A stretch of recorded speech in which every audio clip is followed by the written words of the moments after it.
국책연구기관인 한국조세재정연구원이 내놓은 지역화폐가 효용성이 낮다는 보고서가 연일 논란입니다. 특히 지역화폐 전도사인 이재명 경기도지사가 얼빠진 연구원이라며 반발이 큰데요.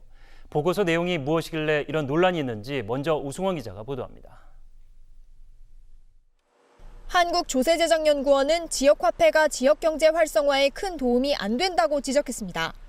지난 2010년부터 9년 동안의 전국 사업체를 전수조사한 자료를 분석한 결과입니다. 소비는 늘어난 게 아니라 대형마트 대신 슈퍼마켓과 식료품점에서 사용한 것이라는 분석입니다. 지역 내 추가적인 소비 유발 효과는 없고 오히려 지역화폐 발행 비용만 늘어 손실로 이어진다고도 지적했습니다. 조세연구원은 보조금 지급 등 부대 비용으로 생기는 순손실만 올 한 해 2,260억 원 규모가 될 것으로 추정했습니다. 지역 내 사용으로 제한했기 때문에 대도시 등 타 지역 주민을 상대로 하는 자영업자들은 오히려 손해라는 분석도 제기했습니다. 큰 대도시에서 외부로 가는 소비를 차단을 해버리면은 대도시 인근에 있는 식당 같은 경우는 오히려 매출이 감소할 수가 있잖아요. 이렇게 도시의 사이즈가 상회해버렸을 경우에 오히려 소형 지자체에서 피해를 볼 수도 있다.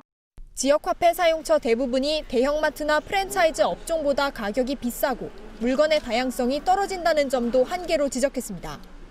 지역화폐 사용자의 선택권이 적고 더 비싼 값을 주고 사야 하기 때문에 실제 구매력은 떨어질 수밖에 없다는 겁니다. OBS 뉴스 우승원입니다. 경기도의 싱크탱크인 경기연구원은 현실성 없는 엉뚱한 자료라며 즉각 반박했습니다. 조사 기관과 대상의 오류 투성이고 지역 화폐에 대한 이해도도 부족하다고 지적했습니다. 계속해서 이정형 기자입니다. 경기연구원은 한국조세재정연구원이 낸 보고서는 현실과 동떨어진 엉뚱한 결과라며 즉각 비판했습니다. 우선 조사 기관과 대상의 오류를 지적했습니다. 지역화폐가 활성화한 2019년 이전인 2010년부터 2018년까지 전국 사업체 자료를 분석해 결과를 왜곡했다는 겁니다. 소상공인의 매출 증대에 효과가 없고 소비 지역을 제한해 오히려 손해가 난다는 평가 역시 사실과 다르다고 맞섰습니다. 지난해 경기도 소상공인 매출액을 분석한 결과 지역화폐 매출이 평균 100만 원 증가할 때마다 전체 매출은 평균 150만 원 늘었습니다. 지역화폐를 쓰려고 골목 상권을 찾은 소비자가 현금과 신용카드도 사용하면서 전체 매출은 늘어났다는 겁니다.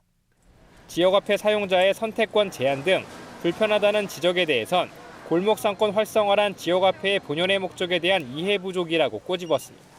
현장에서 벌어지고 있는 일들 다이나믹하게 막 벌어지고 있는데 전혀 그 상관없는 저 엉뚱한 옛날 얘기를 하고 있는 꼴이 되잖아요.